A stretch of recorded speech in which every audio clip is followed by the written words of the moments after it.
Satu ucapan yang akan diungkapkan oleh perindu-perindu Ramadan apabila mereka mengenangkan bahawa Allah Subhanahu wa taala menutup kembali ke semua pintu-pintu syurga yang keluasannya di antara bumi sehinggalah ke langit, yang telah dibuka sepanjang Ramadan dan ditutup seawal masuk satu Syawal sebentar tadi.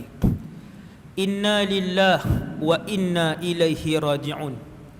Ungkapan itu diungkapkan oleh sebahagian para ulama apabila mengenangkan bahawasanya malam yang terdapat Lailatul Qadar di dalam bulan Ramadan telah pun berlalu. Mailah berapa puluh malam pun dalam bulan Syawal, pasti tidak akan ada Lailatul Qadar. Datanglah berapa malam dan berjagalah sepanjang malam pun di dalam Zulqa'dah dan Zulhijjah, pastinya mustahil untuk akan ada Lailatul Qadar. Bermalamlah sepanjang malam dalam bulan Muharram, nescaya kita tidak akan jumpa walaupun sesaat malam Lailatul Qadar. Inna lillahi wa inna ilaihi raji'un. Itulah ungkapan yang diungkapkan juga oleh sebahagian para ulama apabila mereka mengingatkan bahawa di dalam bulan Ramadan Allah menggandakan setiap perkara fardu yang kita lakukan sehingga 70 kali ganda. Maka berakhirlah 70 kali ganda itu ditutup oleh Allah Subhanahu wa taala seawal kita memasuki dan melangkahkan kaki sebentar tadi di dalam bulan Ramadan, di dalam bulan Syawal. Inna lillahi wa inna ilaihi raji'un. Apabila kita memikirkan adakah kita yang berada di dalam masjid ini akan dipelihara oleh Allah Subhanahu wa taala dan dijamin oleh Allah Subhanahu wa taala untuk menjaga kualiti dan kuantiti ibadat dan kebajikan seperti mana yang kita lakukan dalam bulan Ramadan. Lihat saja kuantiti manusia yang ada dalam masjid ni. Tahun lepas dalam waktu ni juga saya duduk di sinilah, satu Syawal ni kan, tapi penuh sampai belakang. Tahun ni tinggal setengah, pergi mana? Kan? Tuhan tak jaga, dia tidak mendapat pandangan dan perhatian Allah Subhanahu wa taala separuh daripada kita. Yang tahun lepas dipandang oleh Allah, tapi tahun ni dia tidak lagi dipandang oleh Allah untuk terus beribadat, melakukan ibadat sampailah dalam satu Syawal. Begitulah keadaan saya dan kita semua. Selama mana roh belum keluar daripada tubuh badan kita, kita belum lagi mendapat kepastian 100% bahawa kita mendapat redha Allah Subhanahu wa taala. Tuan-tuan bayang dan tengok saja satu orang makhluk yang pernah beribadat sebaris dengan malaikat Jibril dan malaikat Mikail alaihimus salatu wassalam. Makhluk itu adalah iblis. Tetapi pada satu ketika yang iblis itu bukan sahaja beribadat satu saf dengan malaikat-malaikat kanan, malaikat-malaikat penanggung arash, bahkan iblis juga adalah makhluk yang paling alim di kalangan semua malaikat. Tetapi pada suatu hari beliau diusir dan dibuang oleh Allah Subhanahu wa taala. Tuan-tuan, kalau dia masuk syurga, kalau dia kekal beriman, dia adalah makhluk yang kedua termulia selepas Nabi Muhammad sallallahu alaihi wasallam. Tak ada siapa boleh jangka, saya yang bercakap, tuan-tuan yang mendengar, sentiasa kita memohon kepada Allah Subhanahu wa taala, ya Allah, ikhtim lana bi husnil khatimah. Matikanlah kami ya Allah, pastikanlah ya Allah, tentukanlah ya Allah. Kami mohon kepadamu ya Allah agar ending kami, pengakhiran kami, pengakhiran yang baik seperti mana pengakhiran orang-orang yang soleh. Dalam bulan Ramadan disebabkan terlalu banyaknya rahmat Allah, semua orang membanyakkan amal ibadah dalam bulan Ramadan. Terlalu banyaknya pengampunan Allah, terlalu merata-ratanya rahmat Allah Subhanahu wa taala. Yang muda, yang tua, yang miskin, yang kaya, yang ada pangkat, yang tak ada pangkat, masing-masing merasa senang untuk melakukan ibadat kepada Allah Subhanahu wa taala. Akan tetapi para ulama berpesan, jadilah kalian selepas berakhirnya Ramadan rabbaniyan, iaitulah seorang hamba yang menyembah Allah Subhanahu wa taala, yang bukan menyembah Ramadan. Fa innallaha hayyun la yamut, kerana sesungguhnya Allah itu maha hidup dan tidak akan mati selama-lamanya. Adapun sesiapa yang menyembah Ramadan, apabila berakhirnya Ramadan, dia akan tinggal amal-amal ibadat yang dia lakukan. Sebab tu bila kita buat amal ibadat dalam Ramadan ke bukan Ramadan ke luar Ramadan ke, pastikan ibadat kita lillah. Aku beribadat ini kerana Allah. Nak pegang Quran, buka Quran, sebut dalam hati, ya Allah, aku baca Quran ini kerana Allah. Sebelum semayang, sebut dalam hati, saja aku salat kerana Allah. Sebelum berzikir, sebut dalam hati, bagi tahu hati kita, aku nak zikir ni kerana Allah. Sebelum kita sedekah, bagi tahu kat hati kita, aku sedekah ini kerana Allah. Maka walaupun Ramadan berlalu, mereka masih lagi tetap dan istiqamah dalam melakukan ibadat kepada Allah Subhanahu wa taala, kerana mereka tidak menyembah Ramadan dan mereka menyembah Allah Tabaraka wa taala. Itu satu. Nak dapatkan istiqamah, beramallah kerana Allah, berkebajikanlah kerana Allah, beribadahlah kerana Allah. Jangan kita buat sesuatu kerana malu kat kawan, buat sesuatu kerana malu kepada ahli keluarga, jangan buat sesuatu sebab nak tunjuk kepada orang lain dan sebagainya. Sebab kesannya ialah bila habis Ramadan, kita tidak lagi melakukan amal ibadat tersebut. Dan yang keduanya, kata para ulama, untuk mendapatkan istiqamah hendaklah memohon kepada Allah Subhanahu wa taala. Sebab tu salah seorang daripada sahabat Nabi sallallahu alaihi wasallam, Nabi pegang dia satu hari. Nabi kata, ya Muaz. Muaz ni selepas Nabi wafat, ada satu sunnah yang setiap kali sahabat jumpa Muaz ni, walaupun Nabi dah wafat, sahabat akan sebut satu perkataan, satu ayat yang disebutkan oleh Rasulullah sallallahu alaihi wasallam kepada Muaz, iaitu, ya Muaz, inni uhibbuka fillah. Kata Rasulullah kepada Muaz ibn Jabal, wahai Muaz, sesungguhnya aku menyayangimu kerana Allah. Lepas Nabi wafat, di mana saja Muaz berjalan, kalau sahabat jumpa, sahabat akan ucap ucapan ini, kerana itu ucapan Rasulullah. Selepas para sahabat wafat, Sayyidina Muaz masih hidup, tabi'in kalau jumpa Sayyidina Muaz, para tabi'in akan sebut kepada Muaz. Bila jumpa dengan Sayyidina Muaz selepas memberi salam, mereka akan sebut hadis ini, ya Muaz, inni uhibbuka fillah, aku menyayangimu kerana Allah. Nabi sayang sungguh dengan Sayyidina Muaz. Tuan-tuan tengok, ada satu pesanan Rasulullah kepada Muaz ibn Jabal. Pesanan. Nabi pegang satu hari Sayyidina Muaz tangannya. Maka Nabi pun kata, wahai Muaz, sesungguhnya aku menyayangimu kerana Allah. Nabi suka sungguh dengan rajin Sayyidina Muaz ni beribadat, dengan akhlak dia. Dan kemudian yang ketiganya, Sayyidina Muaz ni juga seorang yang alim, banyak ilmunya. Dia rajin belajar dengan Nabi sehingga dia menjadi sahabat yang paling alim, yang paling faqih tentang halal dan haram. Nabi sebut dalam hadis lain, Nabi kata, a'lamukum bil halali wal haram Muaz bin Jabal. Orang yang paling tahu tentang halal dan haram di kalangan kalian, Muaz bin Jabal. Tanya dia. Kalau nak tahu fatwa halal haram ni, yang faqih, Muaz bin Jabal. Nabi kata kat dia satu hari, Nabi kata, wahai Muaz, aku sayang kamu kerana Allah. Jangan kamu tinggal. Ini pesanan ni. Jangan kamu tinggal tiap-tiap kali selepas kamu melakukan solat, satu ucapan doa kepada Allah Subhanahu wa taala, Allahumma a'inni ala zikrika wa syukrika wa husni ibadatik. Ya Allah, a'inni ala zikrika, bantulah aku ya Allah untuk sentiasa ingat kamu. Satu, saya tak mau urai, itu semua tajuk ceramah tu.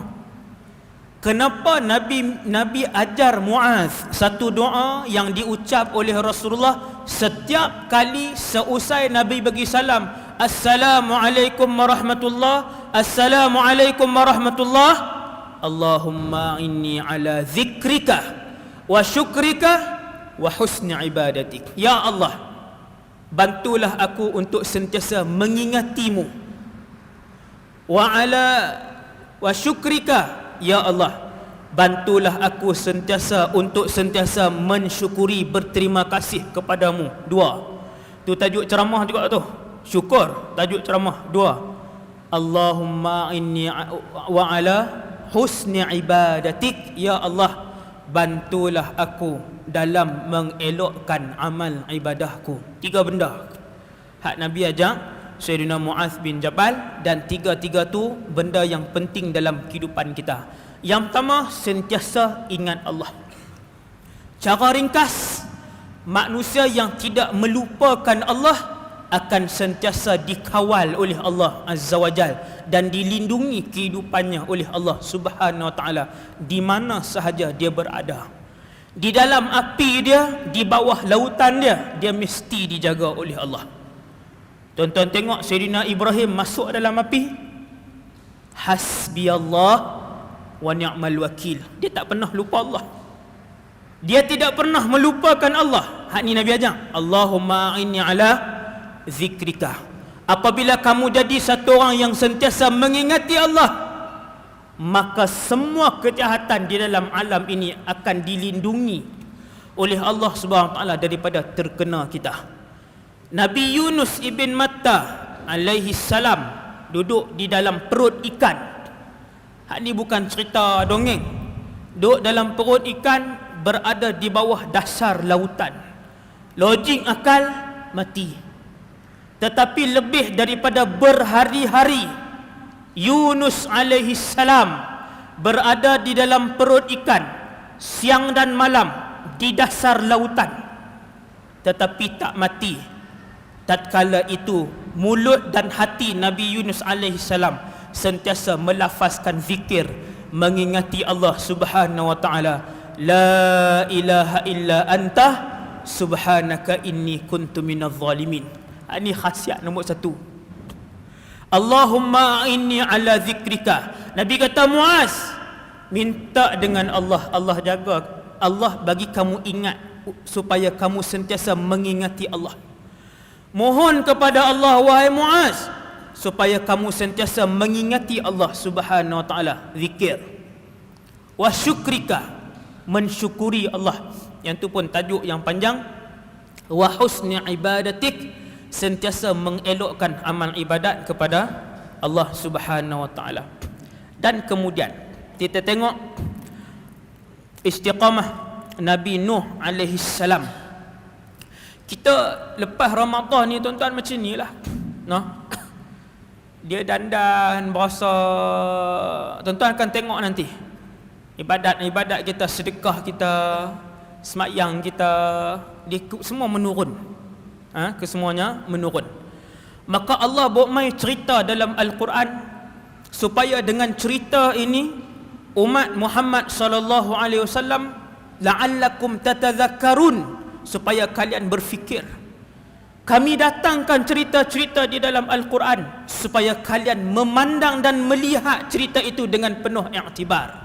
Dan selalunya cerita-cerita dalam Al-Quran ini hanya menjadi pengajaran kepada orang yang berfikir saja. Kalau baca Quran, baca cerita Nabi-Nabi, baca cerita Rasul-Rasul, orang-orang yang Allah puji, Siddiqin di dalam Al-Quran, kalau tak ambil pengajaran, habis baca, tutup Quran, balik tak ada apa. Tapi kalau kita baca, kita renung, kita cari dalam kehidupan kita, di mana kita nak letak pengajaran cerita Nabi ni dalam kehidupan kita. Antara Nabi Ulul Azmi yang istiqamah dalam melakukan ibadat kepada Allah. Tuan-tuan, bukan selama 63 tahun Allah cerita dalam Quran Nabi Nuh alaihi salam. Allahu Akbar. Nabi Nuh alaihi salam, sebuah bukti seorang rasul dan seorang manusia yang begitu tekun kepada Allah Subhanahu wa Ta'ala. Berapa tahun? Semua tuan-tuan boleh jawab. Berapa lama Nabi Nuh AS tekun dengan Allah? Berapa lama Nabi Nuh AS beribadat kepada Allah? Selain daripada beribadat, berzikir, doa dan munajat kepada Allah. Allah cerita dalam Quran, Nabi Nuh ni 950 tahun siang dan malam. Tuan-tuan buka surah Nuh. Tuan-tuan buka surah Nuh, tengok muka surat depan, tak payah kat muka surat belakang. Tengok ayat 1 sampai ayat 10 je. Allah cerita tentang kehidupan Nabi Nuh. Siang dan malam Allah ceritakan bahawa Nabi Nuh keluar berdakwah kepada kaumnya. Istiqamah Nabi Nuh. Kita ni takut ni tak boleh buat ibadat ni 11 bulan macam mana ni. Takut lemah ya Allah. Dalam Ramadan alhamdulillah kami rasa kuat ya Allah. Dalam Ramadan ya Allah kami rasa keberkatan kamu melimpah ruah ya Allah. Dalam Ramadan kami rasakan pengampunan-Mu ya Allah. Dalam Ramadan kami boleh rasa ya Allah nikmat Allah yang begitu banyak dalam Ramadan. Risau ni 11 bulan macam mana nak bertemu lagi? Macam mana nak hadapi 11 bulan ni ya Allah? Peliharalah diri kami. Kita tengok Nabi Nuh AS, subhanallah, subhanallah, 900 tahun berdakwah siang dan malam. Allah cop dalam Quran, aku menjadi saksi bahawa Nuh berdakwah di jalanku kepada orang ramai selama 950 tahun. Tolak umur jadi Rasul 40, jadi 910 tahun berdakwah. Berdakwah. Bukan ni bab semayang ni tak usah sembang lah. Semayang Rasul, qiyamul lail Rasul, zikir Rasul, yang tu tak usah sembang lah.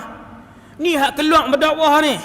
Akhirnya kata Allah, yang masuk Islam sepanjang 900 tahun itu kata para ulama tidak melebihi 80 orang. Tuan-tuan agak-agak nak dakwah lagi tak lepas tu? 80 ya. Ni hak kita ni ramai lagi. Allahu Akbar. Istiqamahnya seorang Rasul. Kita nak istiqamah sebelah baki berbulan sebelum masuk pula bulan barakah Ramadan tahun depan. Sebelum masuk pula bulan pengampunan Allah tahun depan. Hak sebelah Ramadan ni nak ambil kekuatan siapa? Tengok kekuatan dan semangat juang, semangat istiqamah, semangat beribadah, semangat menekuni ibadah kepada Allah Subhanahu Wa Taala. Dan Nabi Nuh telah pun berjaya di atas muka bumi Allah. Dia bukan orang yang masih hidup dan meneruskan kehidupan, tetapi Nuh alaihi salam adalah seorang Rasul yang telah pun membuktikan kepada saya dan kita semua tentang ketekunannya melakukan ibadat kepada Allah Subhanahu Wa Taala. Begitu juga Nabi yang kedua adalah Nabi Ayub alaihi salam. Semua rasul lah tuan-tuan, satu persatu. Nabi Ayub pun sama, Allah bagi kat dia ujian, sakit. Setelah Nabi Ayub ni seorang yang mempunyai anak ramai, kaya raya. Antara nabi yang dalam masanya jutawan adalah Ayub alaihissalam. Binatang ternakannya banyak, kebunnya luas. Bukan 5-6 ekar ni, bendang bukan 5-6 relung. Nabi Ayub ni kebunnya luas, binatang ternaknya banyak dan sebagainya. Ayub alaihissalam. Allah uji Nabi Ayub alaihissalam satu hari, kebunnya kesemuanya musnah. Binatang ternaknya kesemuanya mati. Harta bendanya kesemuanya rosak. Anak-anaknya kesemuanya mati, tidak ditinggalkan seorang pun. Macam mana ni? Habis kesemua sekali. Tinggal seorang isteri yang berada di samping Nabi Nuh alaihissalam. Selama berbelas tahun Allah uji pula Nabi Nuh, sakit tubuh badannya. Sakit tubuh badan, tak boleh bangun. Nabi Ayub alaihissalam tak boleh bangun. Nabi Ayub alaihissalam tak boleh bekerja. Tak ada. Lepas 5 tahun, lepas 7 tahun, lepas 15 tahun, selepas 17 tahun lebih kurang, barulah isterinya kata, wahai suamiku Ayub alaihissalam, mintalah dengan Allah. Lama sangat dah kamu bersabar dengan dugaan Allah Azza wa Jalla. Ini isteri yang hebat ni, Nabi Ayub ni. Dia hebat, alhamdulillah. Dalam masa yang sama isteri dia tidak meninggalkan dia. Walaupun semua harta habis, semua tanaman rosak, semua binatang ternakan, anak-anak Nabi Ayub bukan dimatikan 3 daripada 5, bukan 5 daripada 10, kesemuaan sekali. Bila isteri dia kata, wahai Ayub alaihissalam, wahai Nabi Ayub, mohon dengan Allah. Nabi Ayub kata, wahai isteriku, berapa lama Allah bagi kekayaan dan kesenangan kepada kita? Isteri dia jawab, 50 tahun, lebih kurang. Nabi Ayub kata, wahai isteriku, berapa tahun Allah uji aku dan kita semua sakit dan miskin? Isteri dia jawab, 17 tahun. Wahai isteriku, jumlah dan tempoh yang Allah berikan nikmat dan kesihatan kepada kita adalah jauh lebih panjang daripada jumlah ujian yang Allah berikan kepada kita. Aku malu untuk memohon kepada Allah Azza wa Jalla. Tak minta apa. Tuan-tuan, 17 tahun tu sakit dengan tak ada harta, barang semua rosak, anak semua mati. Nabi Ayub tak pernah bagi tahu, ya Allah, sabarkanlah aku, ya Allah, tak ada. Tak bunyi apa. Nabi Ayub tak pernah bunyi apa. Sampailah isteri dia satu hari bagi tahu kepada Ayub alaihissalam tentang kesengsaraan mereka yang mereka tempuh selama 17 tahun.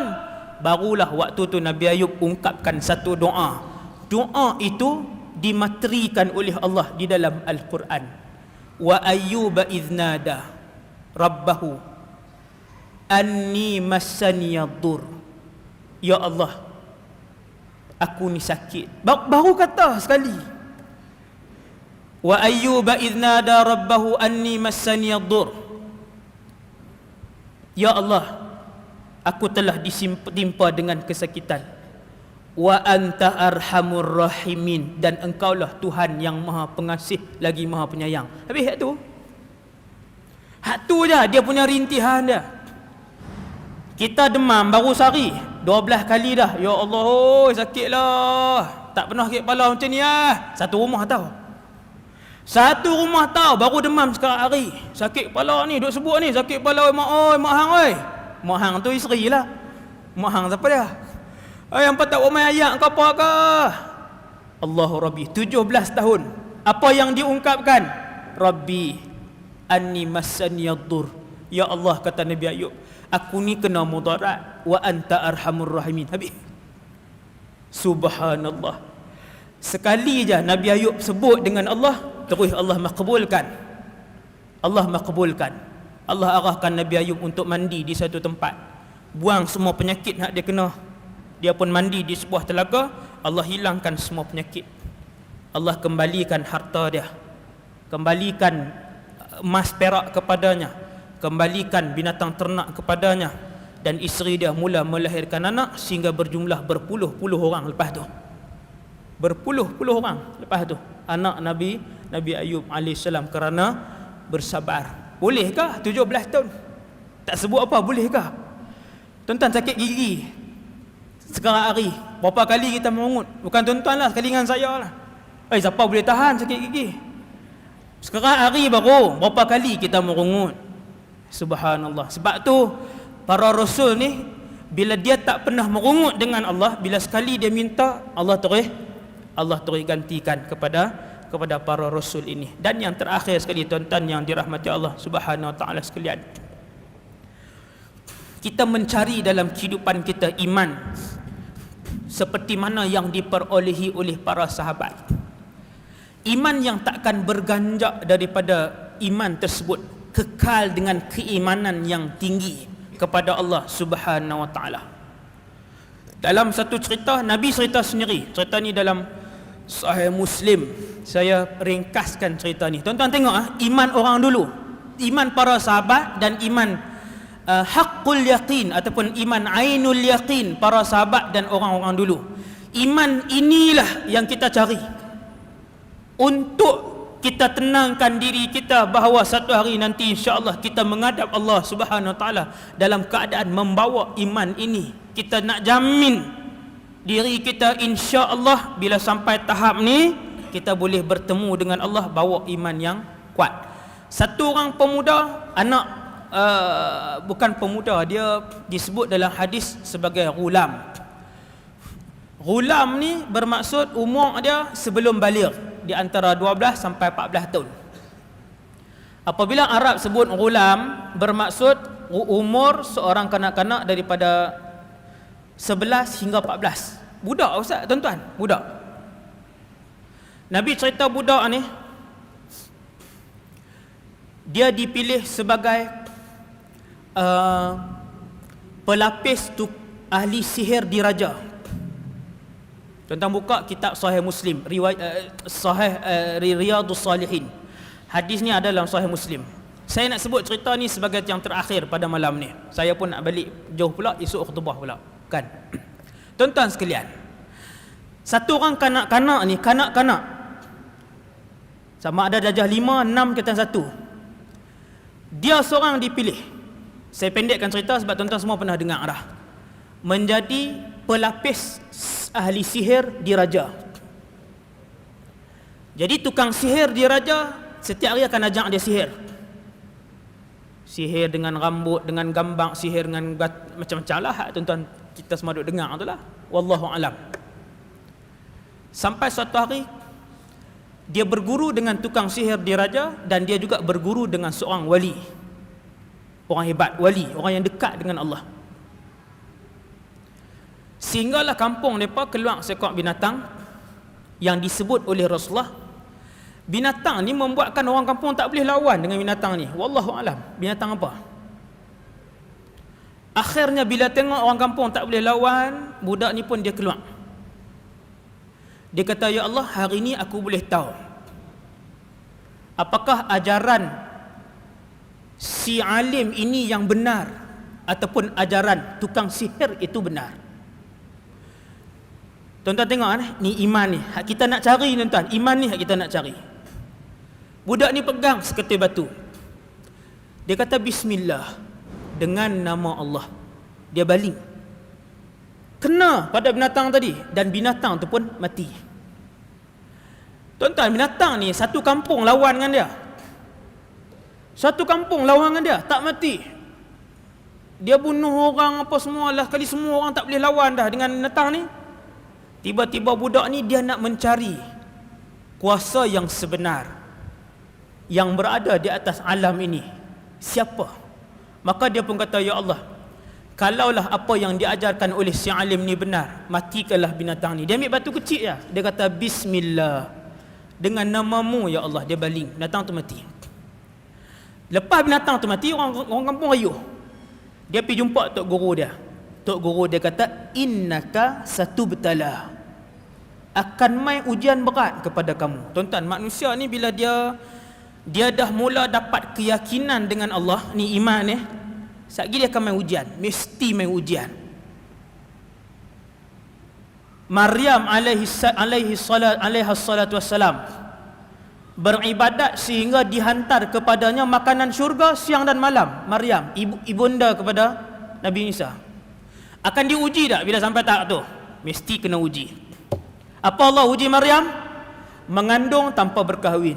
Ujian yang cukup berat kepada Maryam. Apabila budak ni dia dah mula yakin dengan kuasa Allah, tok guru dia kata, innaka satubtala, kamu akan diuji oleh Allah. Allah akan uji kamu. Bermula daripada hari itu, tuan-tuan, orang pakat main di rumah budak tu. Orang tahu dia yang bunuh binatang besar yang tak boleh dibunuh oleh penduduk di daerah tu. Bila orang main kat dia, orang yang sakit pakat main kat dia. Tuan-tuan, hadis ni sahih. Orang sakit, buta. Wahai budak, aku buta, tolong berubat aku. Tuan-tuan, apa jawab budak ni? Budak ni kata, sesungguhnya aku tak boleh berubat siapa-siapa pun. Hanya saja yang berubat itu ialah Allah. Tuan-tuan nampak? Dia pi iman sampai tahap tu, tuan-tuan. Allahu Akbar.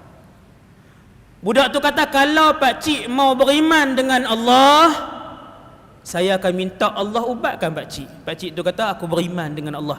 Dia pun pegang mata pakcik tu, berubat. Mula. Hak lagi sakit, yang sakit kaki, yang sakit barah, yang sakit kulit, yang macam-macam. Semua pi kat budak tadi. Budak tadi akan ajak apa? Dia akan ajak tauhid. Dia kata, aku tak boleh berubat siapa pun. Sesungguhnya yang berubat, yang mengubatkan penyakit-penyakit ialah Allah Subhanahu wa taala. Kalau makcik nak beriman dengan Allah, saya mohon Allah ubat dan sembuhkan makcik. Tuan-tuan, orang pakat beriman dengan Allah melalui kanak-kanak ini. Ni saya nak cerita iman ni, tuan-tuan. Salah satu contoh iman. Sampailah satu hari geng menteri pun mai. Biasa geng menteri mai. Nabi sebut Jalisul Malik. Jalisul Malik ni kawan rapat orang kanan raja ataupun menteri. Geng menteri mai. Salah satu menteri buta.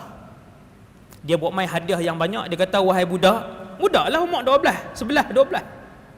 Wahai budak, sembuhkan penyakitku.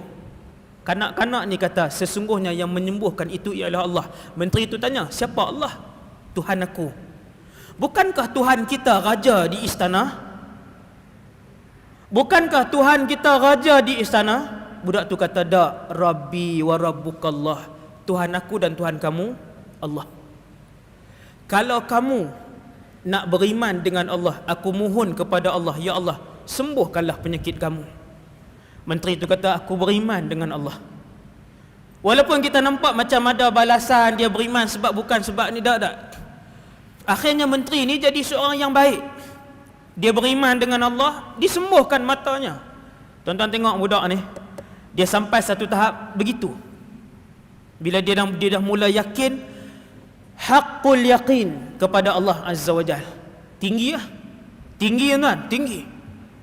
Akhirnya bila menteri tadi balik jumpa raja, raja tanya, bukan tak boleh tengok kah?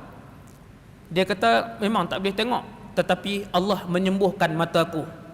Raja kata, bukankah aku Allah? Bukankah aku yang Tuhan? Menteri itu kata, Rabbi wa rabbukallah. Tuhan aku dan Tuhan kamu Allah. Pendek cerita, menteri itu kena bunuh, tok guru dia kena bunuh, budak ni dibawa naik ke atas gunung. Dia minta dengan Allah satu doa ya, Allahumma kfinihim bima syi't. Solat ajak 2 rakaat dia tak buat, zikir 1000 tak ada, satu doa ya, ya Allah, musnahkan mereka. Tentera hak bawa budak ni naik atas, bukit gunung tu bergegar, semua tentera jatuh mati. Budak ni dia buka ikatan dia. Tuan-tuan, dia lari ke mana? Dia balik ke istana. Dia tak takut kah saat lagi raja ni tangkap boh dia dalam apakah penjara tak ada bicara ke? Raja, dia raja. Budak ni sudah sampai tahap iman haqqul yaqin ataupun ainul yaqin. Tinggi, tuan. Dalam alam ni dia pandang semua selain Allah Azza wa Jal adalah lemah. Yang kuat hanyalah Allah Subhanahu wa taala. Budak ni kata Nabi, dia kembali ke istana. Raja tanah, mana pi habis askar-askar? Dia kata semua dibunuh oleh Allah Azza wa Jal. Raja kata bawa dia ni pi tengah laut, ikat dia, baling dia dalam laut. Pendek cerita, semua tentera tu mati. Budak ni dia balik, dia pi ke istana. Sakit hati tak, tuan-tuan? Raja sakit hati tak? Sakit. Bukan batalion tentera, satu orang kanak-kanak yang umur dia kata Rasulullah antara 11 hingga 14 tahun. Iman. Tuan-tuan, iman ni yang kita nak cari. Iman ni yang kita nak cari. Akhirnya bila raja tu tension, budak tu kata, wahai tuanku nak bunuh saya kah? Aku nak bunuh. Satu je cara. Esok tuanku himpunkan keseluruhan penduduk daerah ini di sebuah tanah lapang. Ikatkan saya di sebatang pohon ataupun kayu lah. Gunakan anak panah. Dia bagi anak panah. Bila tuanku nak panah saya, tuanku sebut Bismillah dengan nama Allah, Rabbil Ghulam, Tuhan kepada budak ni. Hadis sahih ni. Keesokan harinya, TV, surat khabar, radio, Facebook, Twitter, semua berita, esok budak ni akan dibunuh. Orang ramai, tuan-tuan, semua ramai. Esok satu orang budak akan dibunuh. Cerita pasal budak ni orang tahu lagi. Orang bakat tahu dah. Cuma orang nak tahu esok ending dia macam mana. Akhirnya sampai hari esok, budak ni dikat. Raja pun buat keluar anak panah tadi. Dia pun tarik. Ketika dia tarik, dia pun baca bismillah dengan nama Allah Tuhan budak ni. Apabila dilepaskan panah tadi, maka tepat kata Rasulullah mengenai dahinya di antara dua bulu keningnya. Ni kening ke ni? Betul lah ni. Dia panggil sudraih, baina sudraih dalam bahasa yang digunakan oleh Rasulullah. Ni tang ni tepat. Pahlawan istana tuan-tuan, kalau dia panah memang tepat lah tang ni. Bila dia panah tang ni dengan dimulakan dengan bismillah, satu daerah dengar dengan nama Allah Tuhan budak ni, kena tang ni, mati budak ni. Cerita budak ni semua orang tahu dah. Raja nak bunuh dia, bawa dia daripada awal cerita budak ni. Sampailah dia mati ketika tu tuan-tuan. Bila dia mati, semua yang melihat ramai-ramai sebut amanna bi rabbil ghulam. Kami semua beriman dengan Tuhan budak ni. Tuan-tuan nampak iman yang haqqul yaqin ataupun iman ainul yaqin ini membawa semua manusia untuk beribadah kepada Allah SWT. Lalu dikorek parit gergasi, dipasangkan api di dalam parit itu, dilontar dan ditolak seorang demi seorang. Ketika nak tolak seorang demi seorang, raja tanya dulu, hang nak mengaku aku Tuhan ke? Tuhan budak ni sebagai Tuhan. Sebelum tolak, raja tanya, depa-depa hak baru dapat Islam ini, yang dapat keyakinan kepada Allah ini, raja tanya nak mengaku aku ni Tuhan ke? Tuhan budak ni Tuhan. Tuan-tuan, tak ada seorang pun yang kata raja tu Tuhan, walaupun mereka berdiri menghadap suatu lubang yang luas, dipenuhi dengan bara api yang naik menyala. Subhanallah, kesemuanya menyebutkan kami mengaku bahawa Tuhan yang sebenar adalah Tuhan kepada budak kanak-kanak ini. Ditolak sampailah kepada giliran seorang wanita yang sedang mengendongkan bayinya. Bila dia sampai ke api, dia berhenti. Dia undur balik, sekali dia pi balik, dia undur balik, kemudian dia pi balik, sehinggalah bayi yang dikendongnya itu bercakap kepadanya. Bayi, dahsyat noh iman ni kesan iman. Bayi itu kata, ya ummah, wahai ibu, isbiri fa innaki 'alal haq, bersabarlah, sesungguhnya ibu berada di atas jalan kebenaran. Dia dengar anak dia cakap, mak tadi terus berlari masuk dalam api tersat. Maka syahidlah kesemua mereka ni yang mendapat iman haqqul yaqin. Ni iman tuan. Maka iman inilah yang kita nak cari. Kita pohonlah kepada Allah Subhanahu Wa Taala supaya Allah sentiasa mengurniakan kepada kita iman-iman haqqul yaqin ini, seperti mana Allah mengurniakan kepada umat-umat yang terdahulu, dan seperti mana Allah mengurniakan kepada para sahabat radhiyallahu anhum, dan juga kepada Nabi sallallahu alaihi wasallam. Yang baik daripada Allah, yang lemah dan kurang daripada diri saya sendiri. Aqulu qala hadza astaghfirullahal azim li wa lakum. Assalamualaikum warahmatullahi wabarakatuh.